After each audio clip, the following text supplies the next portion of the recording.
My story begins like yours, just an average person, born of two parents, but that's usually where our differences begin.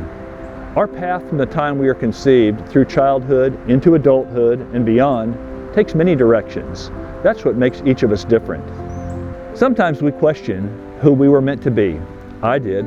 As a boy becoming a man, I was like many, searching for the path that was meant for me. But like many people, I was challenged by questions like, how do I know what is right for me? Or how do I determine what is right, period? Or the age-old question, why am I here?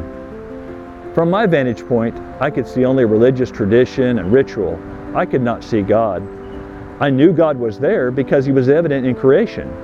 What I had learned from those early traditions pointed me in His general direction, but I couldn't find Him simply by following along in an institution that was based on customs rather than understanding. Then someone took a moment to speak to me about a book. I knew a little about that book, but did not know everything it had to offer. So this good man took the time to open with me the scriptures and speak to me about what it really said. When I asked for clarification, he did not give me opinion, he gave me scripture. When I was puzzled, he did not rely on traditions. He opened the book at another place to clarify the previous reading that puzzled me. I soon found out that this book, the Bible, had all of life's answers.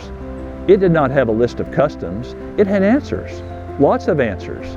The more questions I asked, the more answers that sprang forth.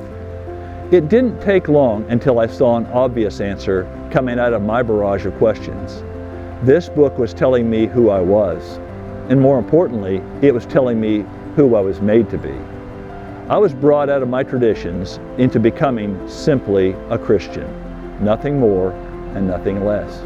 It started out in Genesis 1 and verse 26 where God said, "Let us make man in our image after our likeness." We are in the likeness of the Creator.